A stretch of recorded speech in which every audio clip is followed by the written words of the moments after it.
Hello, this is your host, Matt Brunquell, for today's webinar on the keys to converting Oracle Forms applications to Java. Conversion projects can be a low-cost, effective way to retain your investment in Oracle Forms apps, particularly in existing application business processes and logic. So today's live webinar demonstrates the keys to migrating Oracle Forms applications to Java with a browser front end. Before we get started, I just want to review a few housekeeping items. For those of you new to Unify, we're a publicly traded software company, and we've been in business for over 30 years. And we're known for being the first to deliver a relational database in a Unix environment, but since then we've delivered development software products that run across different databases and platforms, really geared towards building and modernizing business applications, and geared to the business application developer who places a premium on productivity over low-level coding. You'll see that in the tool we'll show later today for the conversion. Now, we encourage questions on the webinar, and the way to do that is to use the Q&A button on your WebEx toolbar. It is the button with a question mark. And there's also a chat button, but it just makes it easier for Khalid and I to kind of look in one panel for the questions to make sure we address all of them. Now, I mentioned Khalid. That's Khalid Beg, who will be providing the demonstration portion today. He's our manager for Oracle Forms projects. He's our manager of our technical services, if you will. And he's been involved in both Oracle Forms upgrades as well as Oracle Form conversion projects to Java. And a long time ago, long time ago, Khalid programmed in Forms himself. So it's a great opportunity and a real treat to have someone with Khalid's background and experience on Oracle Forms demonstrating today. And with that, let's review the agenda. So the objective for today's webinar is to provide you with information on converting Oracle Forms applications into Java. And we'll start with an introduction that includes a Unify overview. And then we'll cover the key areas to consider when converting Oracle Forms applications to Java. And we'll follow this with a demonstration so you can see how easy it can be to migrate and deploy an Oracle Forms app into a Java environment. And then this will be followed by a Q&A session. Feel free to post questions throughout the briefing and the demo, and we'll get to all of them during the Q&A session.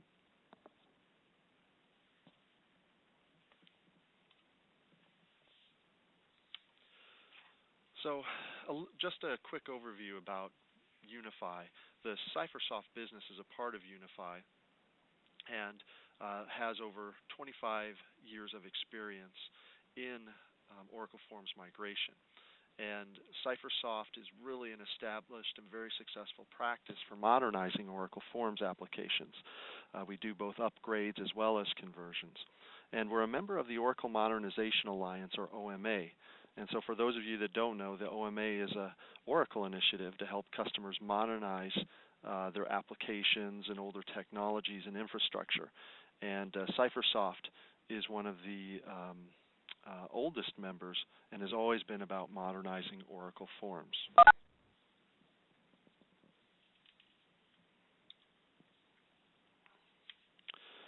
So on the challenges on a conversion project, a migrated application really should be as intuitive for the original developers to maintain as it is for new developers who have no experience in the original technologies used to write the application. And practically speaking, this means that your solution should provide a one-to-one conversion in the code as much as this is possible. The impact on the end users of the application need to be considered as well. So reproducing all the functionality of the application is good, but it's not enough. It needs to behave similarly over in the new environment in order to avoid retraining on the application. And for applications with a large number of users, avoiding retraining can be a significant cost savings. Now, customers have found another benefit is that they can use the same scripts for testing functionality from the Oracle Forms application with a like-for-like conversion approach. And our customers find this approach a much lower risk. Migrate a like-for-like first, and then look at modernizing and extending the application longer term. Because when the application is rewritten as the initial migration, the users have to navigate differently, and successfully testing all of the functionality becomes very challenging. So It also makes resolving errors in the new application more difficult if you can't compare it directly to the original forms application, like when you do it in a like-for-like conversion.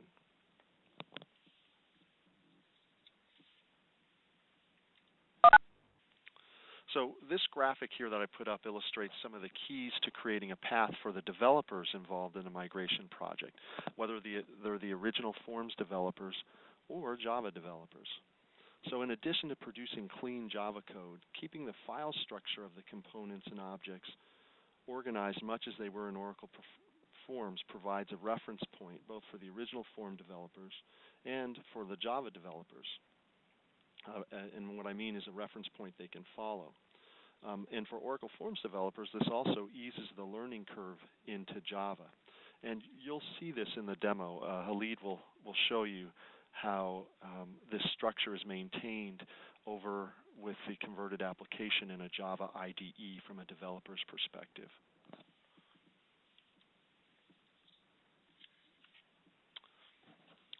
So as shown in the previous slide, Oracle Forms knowledge is rewarded.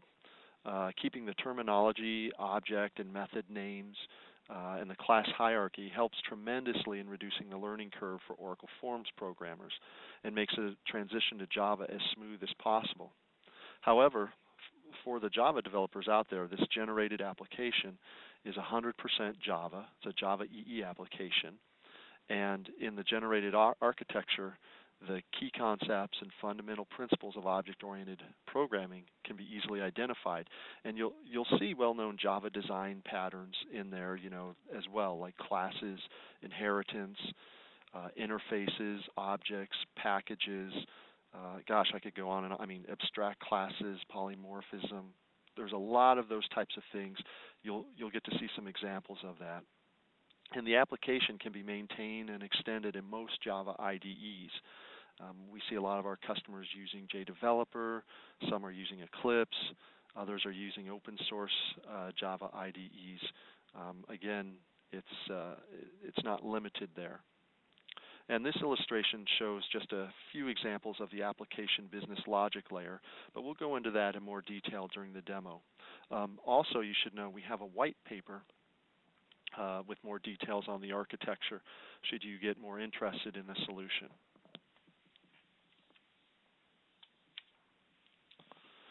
Before we go into the demo, I'm going to take a step up a little bit just to review the conversion process itself. And this graphic illustrates the high-level steps in a conversion project with our solution. So the Composer CipherSoft solution has been out there for over 10 years, and initially we only delivered conversions as a service. But as we gained experience on the projects and matured the conversion tool, we did productize it, including documentation and training and so forth. So we still perform the conversions as a service, but we also offer customers now the option to license the tool and go through a 5-day training course to be proficient and use it through this same type of process. And I just want to note on these steps in the process, I included some bullets for each of the phases. These are just examples of the types of deliverables there can be. Sometimes we get questions about some of these deliverables, and it just depends from project to project where the customer wants a handoff, where do they want to check on things, and so this just provides some examples of where some of those checkpoints can be. But again, this can vary depending on the customer requirements, and in some cases may not be necessary, depending on where the checkpoints and handoffs are needed during the project.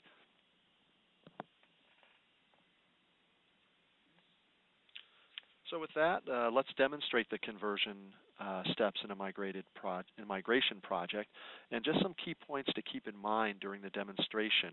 What we're going to show you is we're going to convert the Oracle Summit application. Now, this probably will not be as complex as some of your applications, but it has a lot of the key components or characteristics you would expect to see in one. It has menus, libraries, and business logic, in addition to a few canvases. And since this application, we've done it a lot of times, it'll convert cleanly, but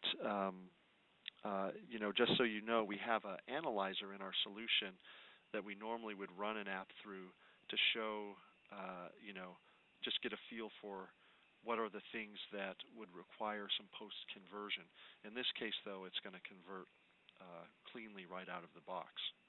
Now, this is a full conversion we'll show you. So we're going to convert the entire app. But note that you do have the choice just to do pieces. For example, you could just convert the PL SQL or the business logic. Or once converted, you could just convert the presentation layer into a different option. We have two primary options for the presentation layer. The one we're going to show you is going to be in a browser. But we have one also that's an Oracle ADF option. It's using Oracle ADF objects, which are based on JSF faces. But if there's interest in that, just let us know, and we can always follow up with you on the specifics on that. And we're going to show, as I mentioned, for us, what we focus on is a like-for-like conversion. So we're going to show a like-for-like in a browser. And we'll illustrate some of the examples from those key conversion areas we were talking about, so you can get a feel for what can be done. Now, with that, what I'm going to do is turn this over to Khalid. And so, in order to do that, I need to make Khalid the presenter.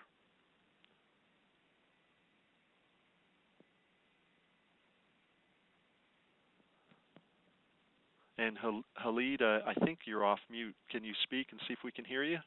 Yes, that's what I was about to do. So can you hear me, Matt, clearly? Yes. Yes, okay. That's great. Thank you. I just want to make sure that everyone can hear the same way.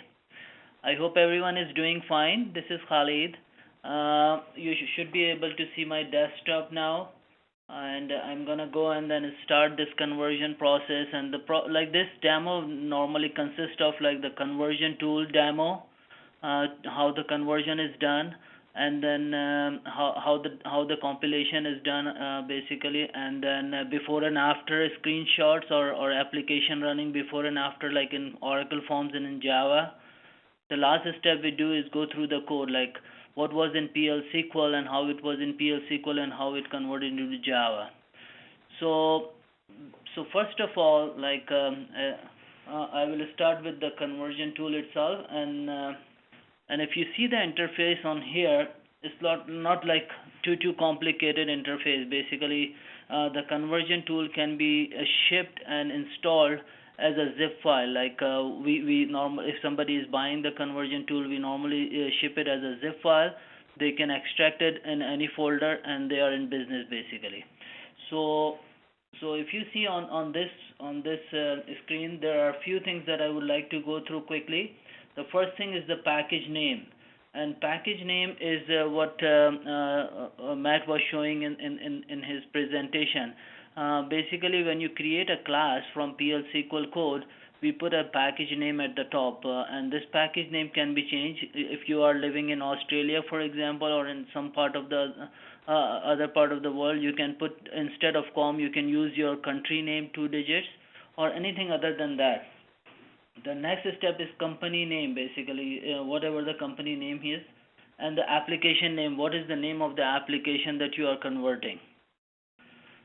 The presentation layer, as Matt was saying, there are two types of presentation layer we handle in this conversion process.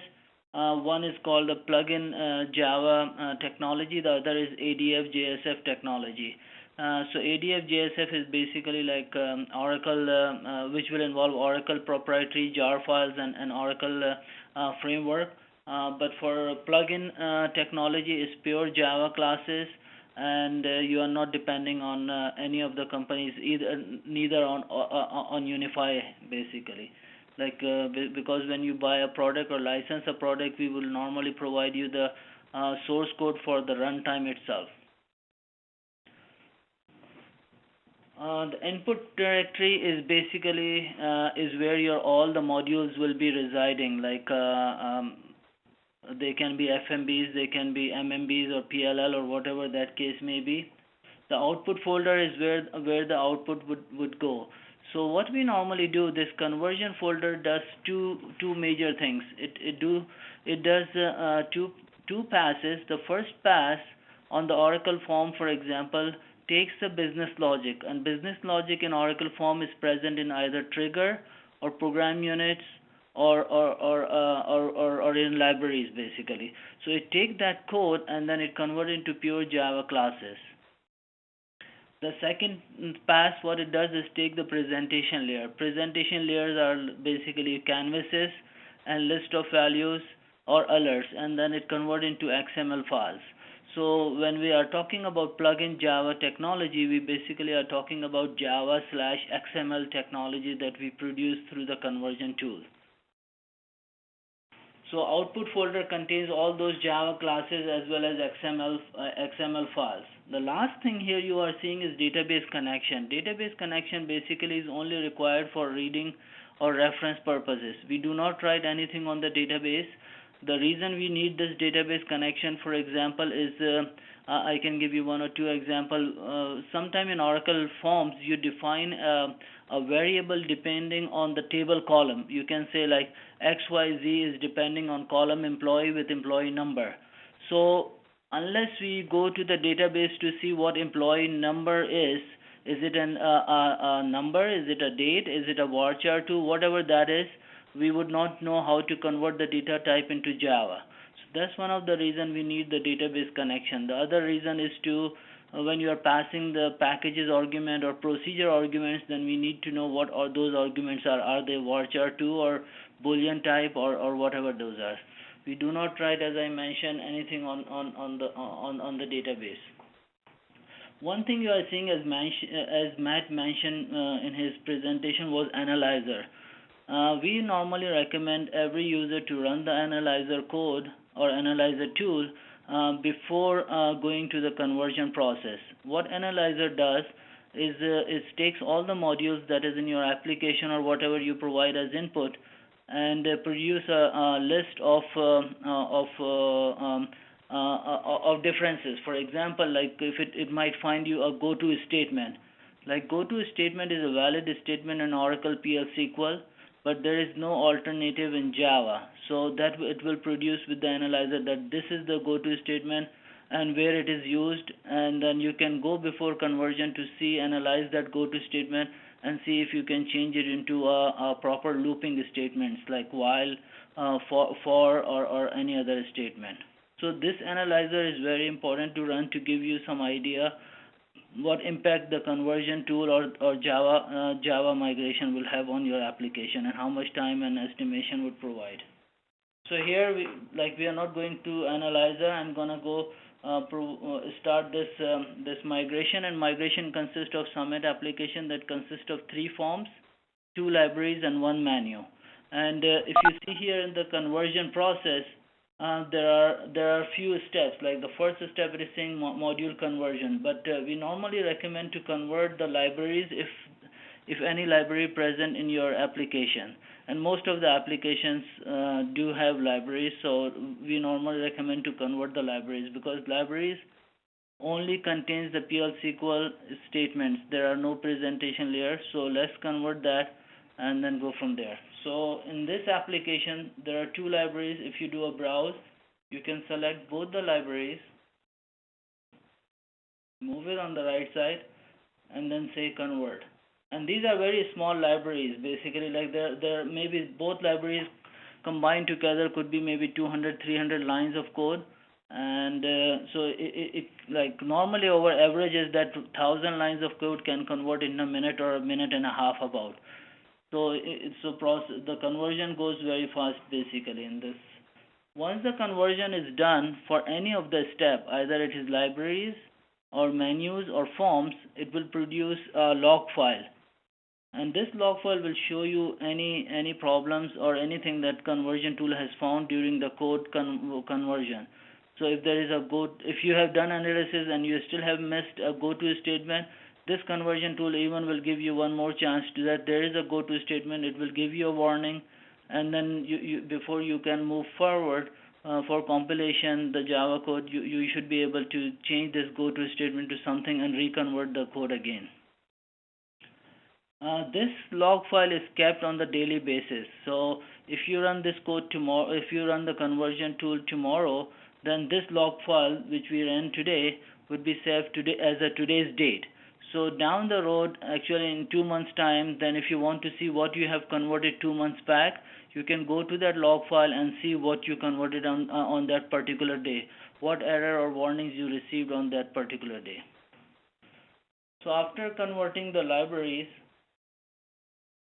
I would go and convert the menu module, and then as soon as if you notice that as soon as you go in the menu module, the presentation layer came because the menu has a presentation layer. So I'm going to select that menu module, which is your mSubmit menu, and then say convert, and again it converts it fine. There are few steps, obviously it's more than libraries, so it converts PL SQL, it converts the presentation layer, which are your menus, items, and menu bar basically. Again, the log file will present. The last step is to convert the Oracle Forms module. There are three modules: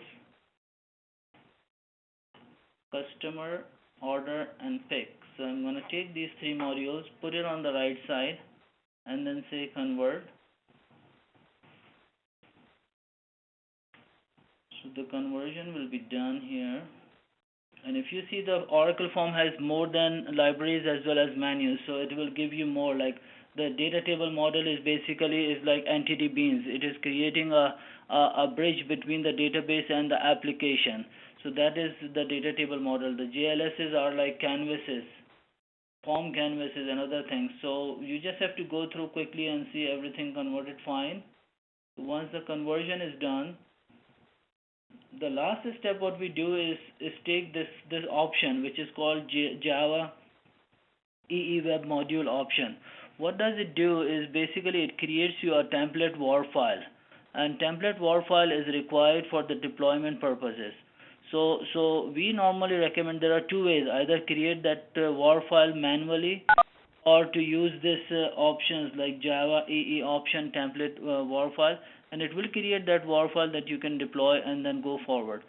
So I'm gonna go and run that option here. What you can do here is you can provide what is your main option. Oh, sorry, what is your main form? Here our main form is customer, and if you want to compile the Java code here or not, again it's a preference thing. Some developer would say no, don't compile the Java code here. We would like to compile the Java code afterwards, so we would know if there are any errors and all those things. And if you are compiling here, it will compile, but if there are errors, it will show you those errors, but it would not let you fix those errors at that time. You still have to go in JDevelop or any other IDE where you can fix those Java errors. So I normally leave that for the time being, or I can do it, it doesn't matter, and then I can say generate.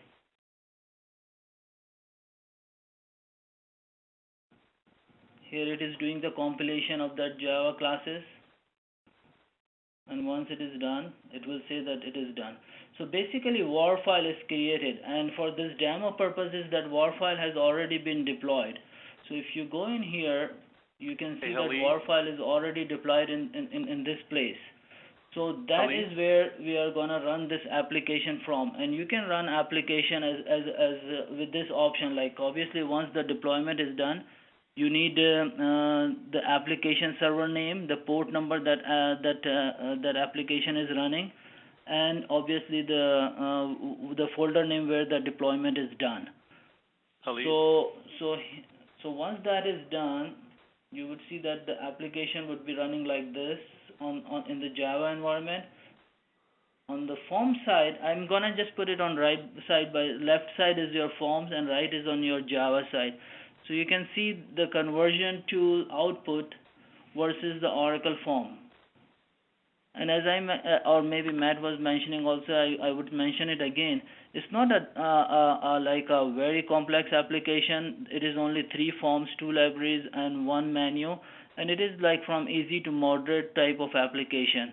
But however, this application contains most of the components that Oracle uses, like tree structure, tabs, like list of values, forms calling another form, and dynamic reordering, list of values, And what other things it contains basically, let me see quickly. Yeah, basically like most of the components are there. So and there is also a master detail relationship, like your tree is your master, and this right side top is your detail, and this becomes master of this detail at the bottom. So if I change here, for example, you will say that automatically it will execute a query on this detail, and this execute query for this detail here. So same is on the right side. If you see that the same execution is done, and this is what make our product much better, or the best in the market, is because that we do a like to like presentation, as well as the functionality remains the same as it was in Oracle form. So the triggers are being fired the same way as they were before. The logic is being executed the same way as it was before. Like even like if you go, for example, if you say that okay, change it to by sale. If you are Oracle form programmer, there is a trigger which is called when list change, and when list change is dynamically changing the order of the tree. So same I'm doing on the on this Java side, and you will see that the order will be changing. And if I take this one, it will automatically bring all these 4 records on the right side, and I can dynamically order on customer name or customer phone numbers, like you can see that, or customer name. So those are the things that makes at the end of the day, like project easier for the end user, cost effective, and easy to follow basically. So I'm gonna go make it in customer order. Go in here, go in here. So if I click this one, double click, it will bring the next form, which is your order form. And when double click trigger is fired, which will open another form, the same is the same thing on the right on the Java side. If you double click, you would see look and feel like all the buttons, check boxes, and table rows, all these are handled on the Java side as it was in Oracle form side. Even like the MDI windows, like you can see the MDI windows right here. Like you can open MDI windows, do whatever you want to do, and then close them. There is a help, for example, which is your stack canvas. Image on, image off, dynamically you can do that thing. And I think there is one more form which is called pick form, and you can see the images are also here. You can bring them on the right side, left side. All those things can be done easily. So that's actually the before and after and conversion process. What I'm gonna do is to show you the code. Matt, is this the right time to show the code, or do we have question answer before that? No, let's go ahead and why don't you open it up in a Java IDE and show some of the code, and then we'll open it up for Q&A. So on the left side, I'm opening Oracle Form Builder where the customer form is already open. I'm gonna do that same on the right side, and I'm gonna go very quickly with the structure. So if you see, I was talking about in this tool here. Where is my form builder? There was a COM folder, like package name. So if you see COM, Sportsco, and Summit, this is your form folder, like the entity that it will create on the Java side. And if you see here, it contains 3 more entities, which is one is like each entity represents the form itself, and the same is for library. Like there were 2 libraries, there are 2 more entities under library, which is called calendar and pick list. Those are the libraries we converted in libraries conversion process. And the menu. So if you go in customers, you would see, let me actually go in, that there are more entities, and each representing the Oracle block on the form side. So if there is a control is there, nav control, navigator, as customer, and all those things. One other thing you will see that there is a Java class with the name of the form. That is the main class that drives the form itself. When you open the customer form, that is the form that will run the first time. And you would see in this form how this class is built. This class is basically containing the alerts, Like if you see the alerts here, there is a delete alert and confirm alert. So there are two alerts definitions. So I'm gonna open one of the alerts properties here. You would see that okay, there is a confirm reward, and then what is the style of the alert is caution. How many buttons there are? Two buttons. One is yes and no, which is the default button. What is the title of the alert, and what is the message of the alert? So you can see like it is one-to-one conversion that Matt was talking about in his presentation. And then once you go further down, you will see that since this is a form level Java class, it should contain all the form level triggers, form level alerts, parameters if there are any defined, and program units. So I'm going further down, and then you can see that the first trigger that is called preform. One other thing that that I would like to mention here is that the naming convention. If you see the name of this method, it is called preform. That basically represents one of the triggers, form level triggers, that is in Oracle form. So we keep the names as same as Oracle form. We keep the names of the variables same. The only thing we do is Javaize those names. Like for example, if it is preform, we take the dashes out and then make them as Java name, like preform. And then if I go further down, there is a when new form instance when window close. The reason we are keeping the same name for triggers is to help not only the new Java developers who have not never worked on Oracle Forms, also to help Oracle Forms programmers to move to Java. And one of the example is myself. I am an basically Oracle Forms programmer, but is moving towards Java. So for me, when I read this code, when new form instance, I basically know that what when new form instance would do in Java side, and then go from there. So it is much easier for me to understand what this set window property is, rather than if we have changed these naming convention, it would be harder for forms programmer to move to Java and understand that code. Obviously, for Java programmer who are starting new, not knowing Oracle Forms, they have to understand these syntaxes as part of the training. So I'm gonna open this one of the triggers here in Oracle Form, and you would see that what we are doing is setting the Windows property. This is a program unit, refresh tree country. You can see that the naming convention is there, and since it is a program unit, it will be present in the same class which I am showing it now, and I'm gonna show it to you very soon. The next thing is you see go block. So there is a go block navigator. It is going to the block navigator, and then it is setting the value to 1 for something, for a variable, for example. So reading this code, like as an Oracle Form developer, I would exactly know what it is trying to do. It is setting this the Windows property. It is refreshing the tree, which is right here, like on the left side. It is refreshing that, and then it is going to this navigator block, which is this block, and then setting the default value as 1. So it is like a GUI as well as one-to-one conversion to Java side, basically. And then if you go further into these entities, like you will see that this is a block in Oracle Form which is called sCustomer1, and then under sCustomer1 there are items. Those items in Oracle or in Java side are represented as simple entities like okay, ID, name, and all those things. And again, the same thing.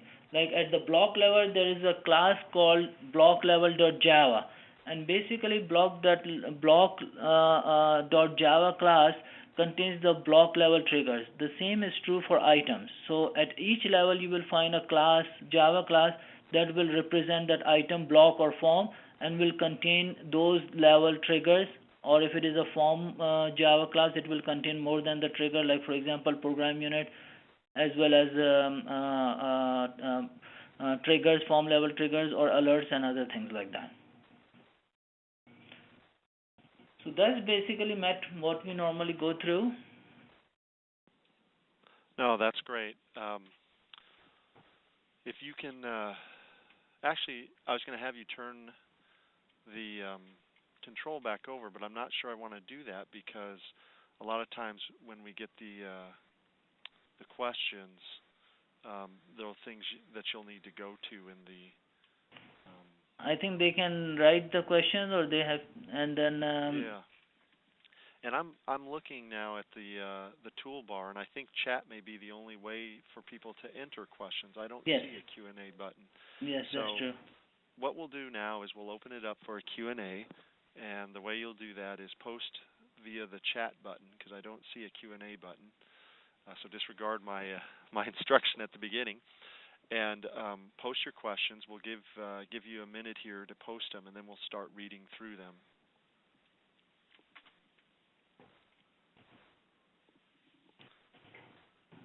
All right. First question. What application servers are supported?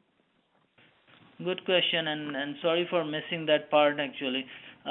This application, Summit application, is deployed on Tomcat, but any application that support Java EE would can be used for as a middle tier, basically as an application server. And we have already tested Oracle Fusion middleware, Oracle Application Server 10G, WebSphere, and JBoss, and other application server along with Tomcat. We normally use Tomcat in-house for development purposes as well as for testing purposes, because it is a lightweight application server. It is faster for development purposes. So you can use any application server as far as Java EE is supported on it. Yeah, and as Khalid mentioned, he mentioned the ones that we have direct experience with. But if you have something different, we can always take a look at that. Yes. Next question. It's actually kind of related to the first one, although from a different person. Can you please tell me what JDKs are supported? We can go as back as 1.4, like JDK 1.4, and then as current as 1.6. All right, great. Next question. Can we see an ADF demonstration? Well, certainly. And maybe what we'll do is follow up with you afterwards to show you. But just so you know, it's actually pretty much the same conversion demo that we showed you.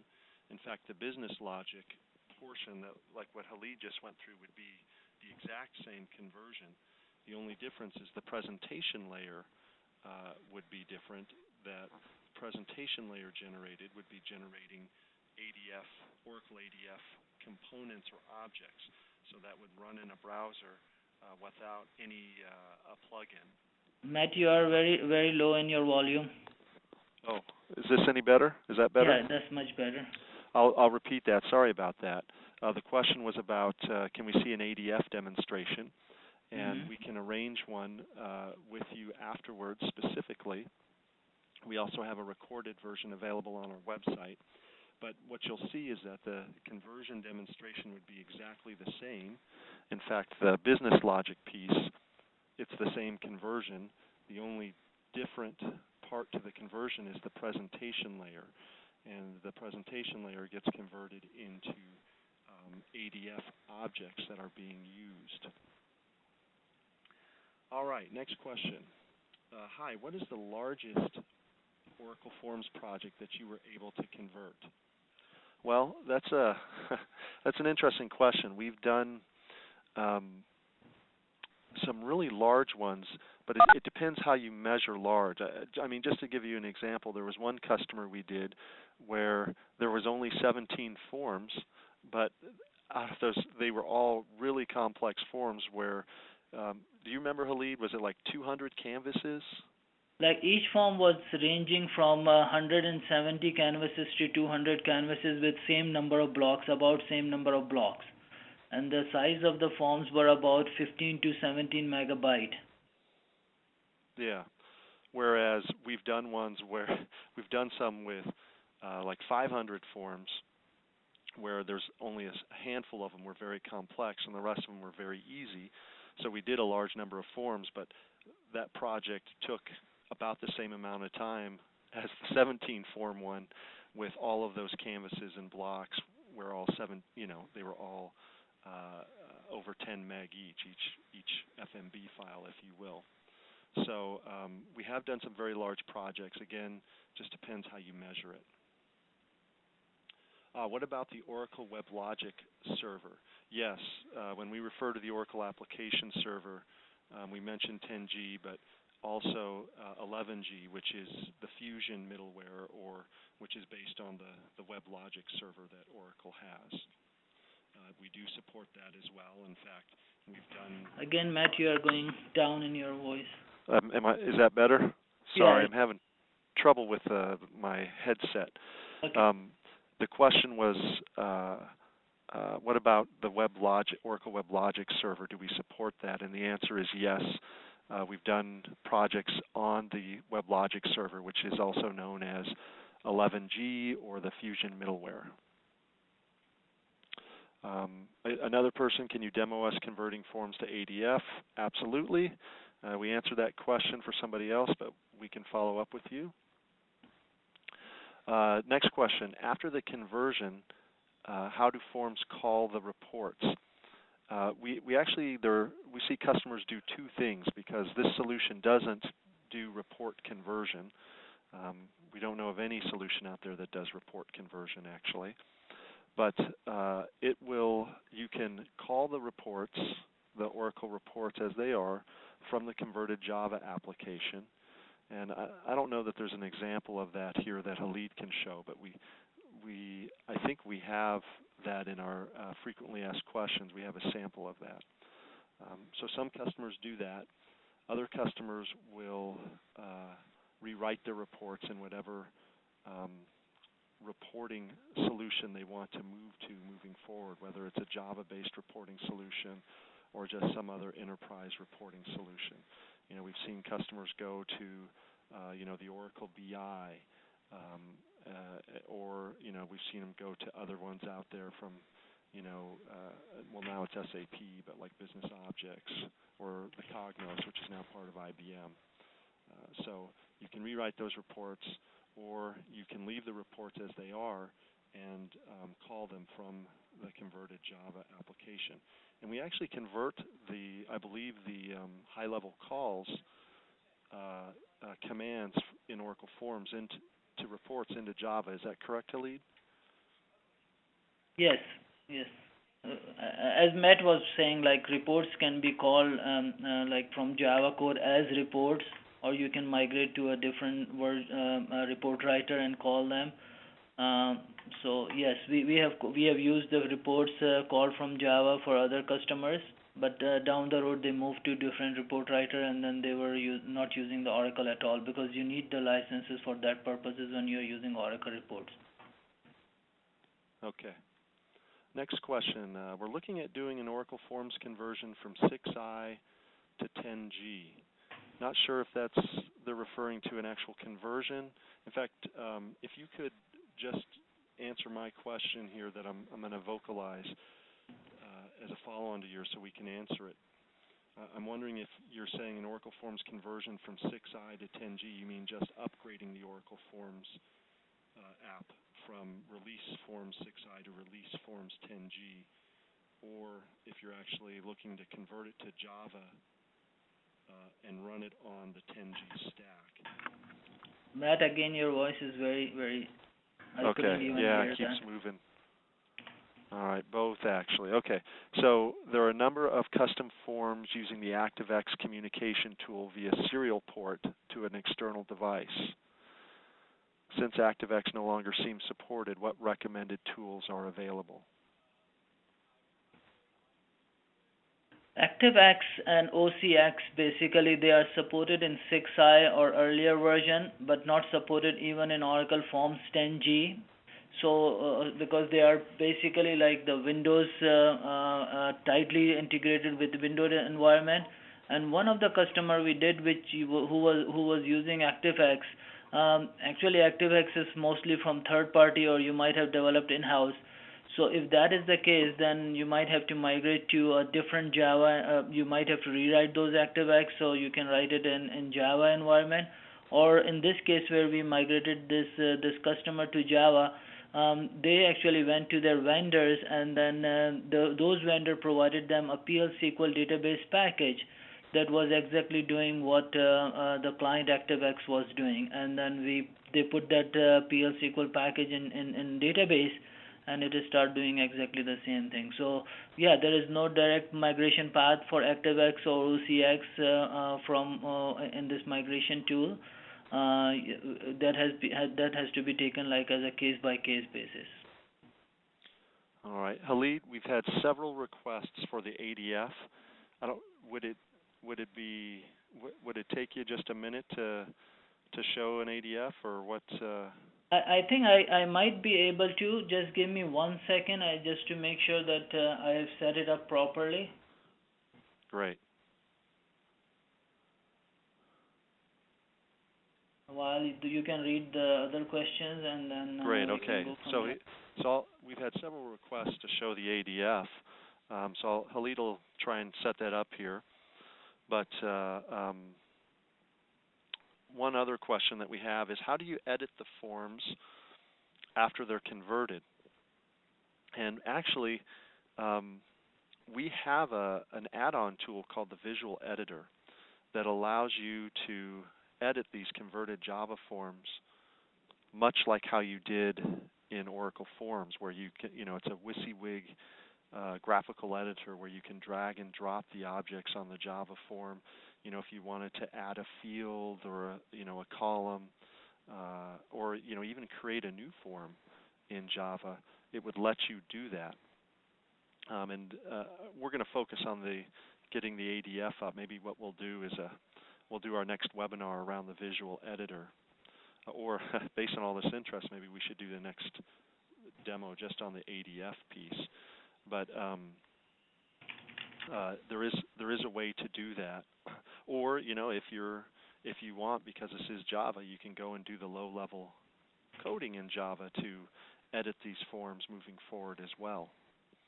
And then if you're working in the ADF, they have their own kind of visual editor there that you could try and work with. But we created one that's very easy to use, very oriented towards like an Oracle Forms user, that would allow them to maintain and extend the at least the visual attributes of the converted form as they did. So I'm starting this ADF, and it's running under the browser. Obviously, login screen will ask you what the username who is going to be authenticated, which database it has to be authenticated on. So Khalid, stop for a sec, just to give them the context. What you've brought up is the Summit application that we showed earlier, and right now you're showing the converted version in ADF. Is that right? That's true. That's exactly true. Okay, so you're just so for everybody there, what we're going to do here is he's brought up the Oracle Forms Summit app on the right-hand side of your screen, and then on the left-hand side of the screen is the ADF converted ADF version. And so why don't you just spend like a minute navigating through that? Yes, I can do that. And for everyone's information, like as Matt mentioned, that the business logic is converted exactly the same way as plugin. It's only the presentation layer that gets changes. So you would notice that the presentation layer is running purely under as a HTML client, like under browser. And the layout is a little bit different. Like the tabs we are using like ADF component tabs, so they are a little bit different in look and feel. But overall, like the placement is same, everything is same, because we are using absolute positioning of one of the ADF facility that we are using here. So if I go, for example, the same way, just clicking from one to other place, it will do the same thing. Like I go in sales representation, it will do exactly the same way. Like it can go and show the same thing. If I can do the same thing. Customer order on customer name. We can go from tab to tab the same way as we were going before. So the triggers are fired exactly the same way. The presentation layer will look a little bit different. So if I double click this one, it will open the order form as we were seeing before. the like one of the things in ADF is still like that 11G has provided. This is a 10G version. That when you go in MDI window, you will see that we lose the previous canvas or previous window basically. But now I think in newer ADF version, this can be created as pure MDI window. Image on, image off is exactly the same way as it was working before. Show help, the stack canvas can come up the same way. Like if I go in here and help, so it will look like the same way. You can click this button to open the last form. So and then even like if you go in here, you can see sources. This is the ADF source basically. Like so, it is a pure HTML client that is running rather than as plugin, which is a like a downloadable small version that you have to download. So some customer go like ADF because of their choice, or there are obviously trade-offs. There are licenses involved for ADF. There is Oracle involved itself. So if the version changes from ADF to ADF, then that becomes over responsibility to upgrade to a newer version and things like that. Yeah, one thing I would tell you, because we've done ADF projects, is I know that Khalid's showing a 10G, but we would highly recommend that any ADF project that you do, you go with ADF 11G,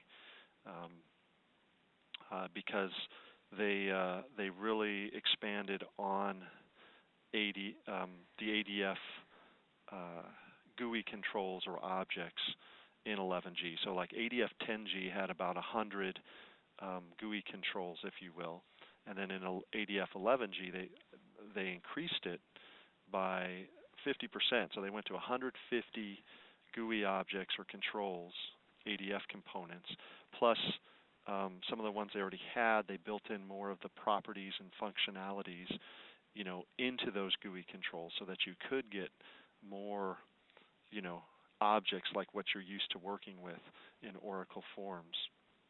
They were really trying to enhance that kind of rich user experience in a browser.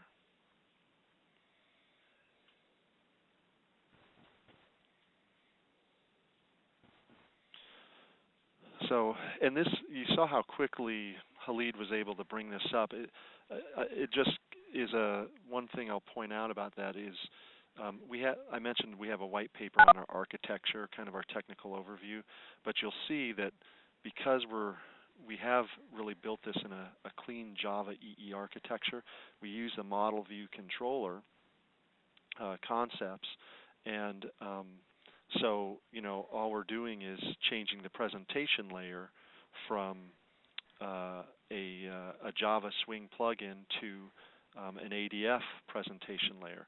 And then the business logic and the data access is still all the same Java business logic.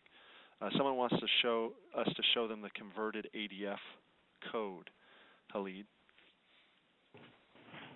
ADF converted code. Mm-hmm. So why don't you just start with the business logic, even though it's the same, so they can see that in JDeveloper. Yeah, and business then logic actually is show exactly the same that we were discussing. Like this is what we were discussing, like the customer Java, exactly the same thing. There is nothing different between the Java layout.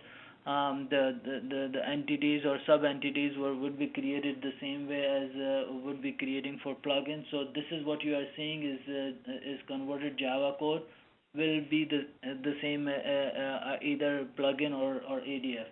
The only thing I want to see if I can open, I think I might have it here, and I don't know if I can open under. I haven't set it up for JDeveloper purposes, so let me just give me 1 second if I can.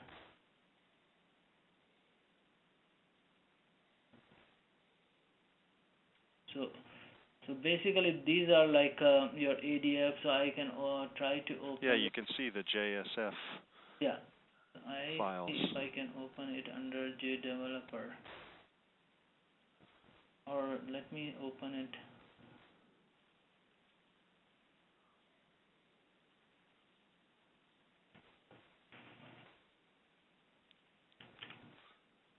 Yeah, and this is the part, so we didn't set this up for the ADF, so we didn't have it set up to open automatically in JDeveloper, but Khalid will.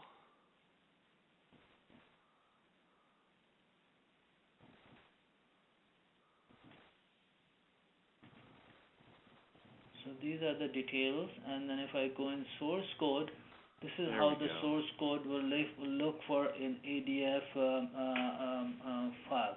And while what happens, the servlet that is running on Tomcat will read this file and then interpret it and then send it as HTML after compiling into HTML.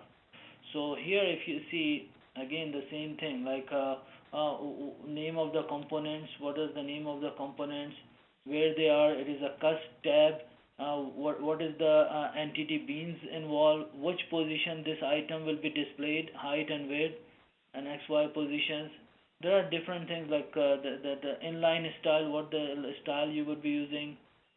Text label is one of the label style class that you can use bold or red background color and all those things.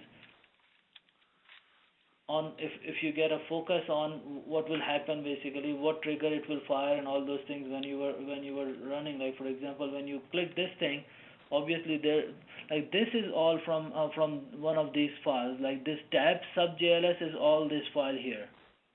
So when you get a focus, for example, then it says, okay, what needs to be displayed, and it fires sort of a when tab change trigger, which will refresh the page, only the partial page, not a complete page. It will only refresh the partial page if you see. And it is all defined basically, like, okay, customer address, what is the customer address, if it gets focused, submit, partial submit, and then where it will render the page, what it will fire, what trigger it will run, and what are the styles and everything. So for every item there is a class and how it will display and what the event will happen when you get the focus on that item.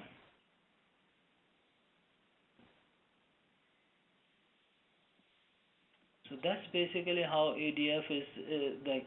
So presentation layer between this one and presentation layer between the other one. If I may be able to quickly open that. Like if you go in the same tab, this is a plugin version. If you see the plugin version, that is a pure XML file, and it's that you can read and then display it as a plugin. And here it is again same thing. XY position, width, height position, what are the labels, what are the label names, like this is a label component name, where it will appear, how it will appear, and then if you go further down, this is an S customer DTM, what is the name of, what is it, it's a numeric field, what is the mask, is auto skip one of the properties, will be false or not, where it will appear, and all those things. If you see, this versus that other one I was showing here is little bit different because it's an ADF, that's a XML file. But that's the main difference for presentation. It's only how the servlet will interpret and would know which one to interpret what way. The logic behind it, like all the events firing, all the execution sequences and mechanism, is all the same in both versions. Yeah, and the beauty of that is that you could actually have some forms that you could deploy with the ADF presentation layer, and some that you could convert with the Swing layer, depending on what your requirements are, and just taking advantage of the pros and cons that each represents for your environment, because the business logic is the same regardless behind the presentation layer. All right. The last thing I see is it possible to get a hold of this presentation to show to people inside our company? Absolutely. We'd love you to share it with as many people as you can.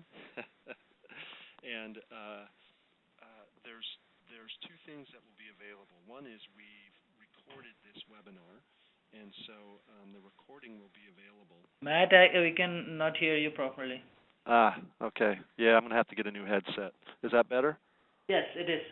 Okay, so we will have the recording of this webinar available on the website within the next couple of days, but you will be able to get it from your Unify representative as well if you need to get it in a get it to you in a format so that you can distribute it or show it to people inside your company. If you just want the PowerPoint presentation, that is available as well. And again, you can get that from your Unify contact. And Khalid, if you can, go ahead and turn the control over to me. I'll put up the last.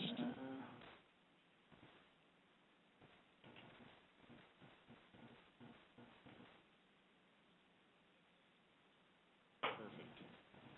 Can everyone see the slides?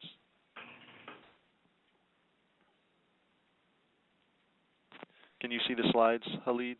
Yes, I can. Oh, okay, good. So just as a summary, what we showed you today is full conversion of an Oracle Forms app, all the business logic and data access. Our customers who have done studies shown that it's a 90% reduction in their project time compared to their estimates for the rewrite that they had for these projects. Again, another key point is it's maintaining the structure and hierarchy of the Oracle Forms project in the Java code, which makes a shorter learning curve for Oracle Forms developers to maintain and extend the Java code, and also just makes it easier on Java guys working with it moving forward. Some code may need manual modification to duplicate the Oracle Forms functionality in Java, and we didn't go into that here, but as you saw, it converts a majority of the application. In the case of the Summit app, it did all of it, but there are some things that it doesn't automate the conversion of because you really shouldn't. There are things that you should make some decisions on since you're moving into the Java architecture. And we actually have a white paper on that, on what those things are, but that's what our analyzer that Khalid mentions identifies and flags before the conversion, so you know exactly where work's going to be done. And we have examples of those types of things in a white paper if you're interested. If you want to find more information on us, I put my email address up there, but we can put a Unify rep in touch with you. Our website is cyphersoftinc.com. When you exit out, you'll get a quick little survey. Please let us know what you thought. If this was what you expected, or there are things that you'd like to see next. We try and do these about every 2 months or so. And let us know if there's things we can help you out with. But again, Khalid and I thank you for your interest, and hope you found it of value, and have a great day.